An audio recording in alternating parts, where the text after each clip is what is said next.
Thank you, Ian. And coming up next on The Beat Goes On, we welcome Master Chef from Antoine's restaurant in Parnell, Tony Astle. Tony has brought along to the studio 2 beautiful Chardonnays from Hawke's Bay. Join us in the delightful job of wine tasting. Tony Astle. Jared, good to be back. Good to be back. Do I like seeing you? I know what it means. When I see Tony Astle from Antoine's Master Chef, I know that I'm going to have 2 beautiful wines on the table. I think you look forward to this, don't you? I do. And by God, have we got 2 good ones on the table? Have we got 2 good ones? Unbelievable. Look at them. Eh? Now, what are the 2 wines we've got on the table, Tony? We have the Ngatarawa 2010 Alwyn Chardonnay, and we also have the Sileni, the Lodge 2010 Chardonnay. So we've got 2 good Chardonnays. But there's history with these wines too, of course, and the Corbin family. We'll look at that. The Corbin family first. Well, we're going to do the Ngatarawa 2010 Chardonnay, which is the Alwyn Chardonnay, which is recognised as their flagship or their reserve. It's very, very special when it's got Alwyn's name on it. But the name, Alwyn Corbin. Says it all, doesn't it? You know, and that the history with Antoines and the Corbin family is amazing, because in 1973 I opened Antoines, and they were one of my first wines on the wine list in 1973 from Henderson. So Alwyn decided, I'm going to go to a new greenfield and start a whole brand new winery. There is also Brian Corbin, of course, so you know, there's the 2 of them. I think he's a cousin, which is fantastic.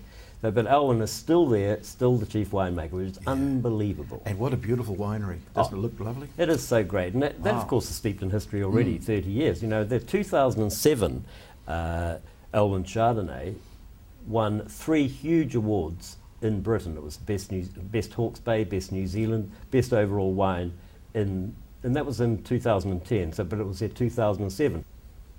Well, Tony, which would you like to open first? I don't think I can wait much longer, Tony. No, we're actually waiting a wee while, aren't you? But I think we'll start with the Alwyn 2010. Used to be the cork, it's now the click. What are the flavours are you getting, Tony? Well, look, I'm getting peach, I'm getting ripe grapefruit, but we're not talking bitter, we're just talking good, just fruity. Oh, that is magnificent. The aroma coming out of there, it's just bouncing out of the glass. It's unbelievable. So here we go, you're going into a little bit of euphoria. We'll do our euphoria now.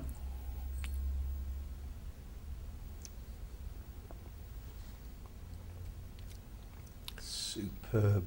Now, see, it is not huge. It's not a great oaky. It's just got all the nuances of... Oh, isn't it beautiful? And it's just running around your mouth, and it's just attacking every part of your palate. That's 30 years experience there, isn't it? It is. I mean, it's real good winemaking, you know. You know, this is actually going to get better and better and better. It's not just quaffing, and it's not... You can drink it by itself, but... Food springs to mind with this for me. What would you put And you know, with this is a perfect temperature, and we have not had this in the fridge. Mind you, it's quite cold in Auckland today, but it's a perfect temperature, and people over-chill their damn wines in New Zealand. Look, the flavour is all there. At room temperature? Well, sort of just a little bit colder than room temperature, but at this time of the year, you do not need them in the fridge, you know. But this here, I'm at the moment doing this absolutely beautiful white Blanquette de Vaux. And it's got mushrooms, and it's got... little baby onions, and it's sort of got it's cooked in its own juices, and this here and it's got cream, but this cuts straight through the cream. It would be absolutely beautiful. I wouldn't even mind having this with a certain type of dessert, as long as it wasn't too sweet. But once again, it must not be chilled too much, because it just loses everything. I mean, it's bouncing. But it's mellow, it's soft, but it's got flavour, it's got beautiful, beautiful taste to it. Everyone should have this wine on their wine list. Well, we can only congratulate Brian Corbin and Alwyn Corbin on a wonderful job. Just a wonderful Chardonnay. Congratulations, guys. Look, I just think it's so good, and I just want them to be there for a long, long time. People keep saying to me, when are you going to retire? You do not retire, right? Okay, Tony, that's wine number 1. I think it's time we looked at wine number 2. Now, wine number 2 is Sileni, once again from Hawke's Bay. I have an affinity with this company too. I've been lucky enough to stay at the lodge. You lucky They're not man. only wine there, although it's a huge, beautiful, beautiful winery. So they also have an Epicurean centre and a gourmet food store. So they're promoting Hawke's Bay, they're promoting New Zealand. Most of all, they're making good wine as well. The bounty of Hawke's Bay.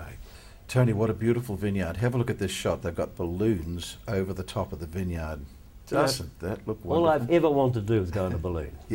Wouldn't you love to go on a balloon? Take a little picnic up, bottle of Sileni, and up you go and over. But that aerial shot is so beautiful, and that shows you the meticulous way they have done things. Like Graeme Avery is a very meticulous man.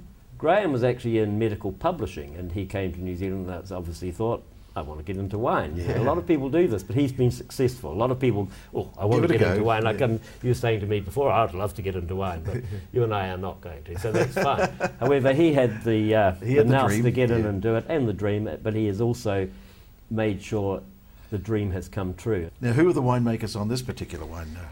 Okay, you've got Grant Edmonds. He's the chief winemaker? Yeah, and you've got Rachel. There is a lady here, which is, that's we've got great. a lady, Rachel Garnham. And another winemaker, Ken Coghill. Three winemakers? There's 3 winemakers. Wow. Grant Edmonds I've known for a long, long time. He's a character. He's our sort of person. We like him.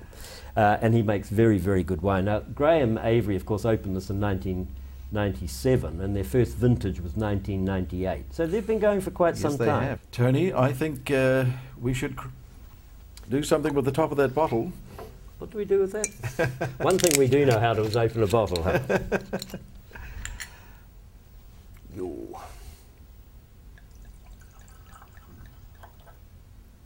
So what are we looking for, Tone?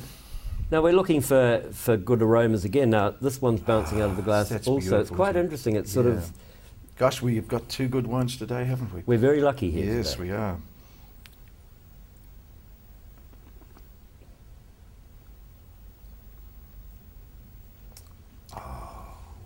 It's mellow, you know, it's spicy, it's a little bit of oak there, but very, very well integrated. Beautiful, beautiful. And it's just, you know, I just love swirling wine around my mouth, and you know, we've all got our taste buds everywhere, and it goes mad. It's singing out. Gosh, we're spoiled, aren't we, Tony? This one has a very long finish. Can you? Yes, feel I it? can. It's got pheasant, scallops, chicken, and also. We're actually very strange in New Zealand. We think red wine, red meat, you know, white wine. But not necessarily. But it doesn't. So. I mean, this is big enough to actually go with a couple of other red meat type dishes. I know, especially with the World Cup coming up.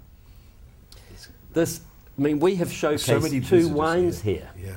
They will be blown away with these 2 wines because it just shows how great New Zealand is, you know. Congratulations to the 3 winemakers. And of course, Graeme Avery. What a fabulous, fabulous vineyard. Congratulations, Graeme. Congratulations. You know, if we didn't have people like that came to New Zealand. No, exactly. And he is a bit of an epicure. I mean, he loves food. Yeah. And we are very lucky that he picked New Zealand to come and do that. And I mean, wonderful. Salute. Now, Tony, we had a contest about 5 weeks ago, of course, and the wine we featured was a Matahiwi. It was indeed. And the prize was for a wonderful night for 2 at Antoine's restaurant in Parnell. And we did the draw, and the name was Andrea Clark. Andrea Clark, and she is from New Plymouth. So, Andrea, hope you can give Tony a call and make a booking and come up, and if you're up this way, and have it's a not hard to do. Not hard to do. It's only a 5-hour drive, isn't it? It is indeed. But we can't go without another competition, Tony. And okay, so what are we going to do? What are the 2 wines we've been featuring today? Well, yes, that's all you have to do. Jared, at The Beat Goes On, and put in the subject line the 2 wines that we've had on the show tonight. And of course, just a reminder, if you do miss it, if it goes too quick and you haven't written it down, you can go to the website, which is www.thebeatgoeson.co.nz, and under competitions, all the details are there, so you can enter the competition. Tony, until next time, when we have 2 more wonderful wines, keep being a master chef. I think I might have some wonderful work. Thank you. Thanks, Tony.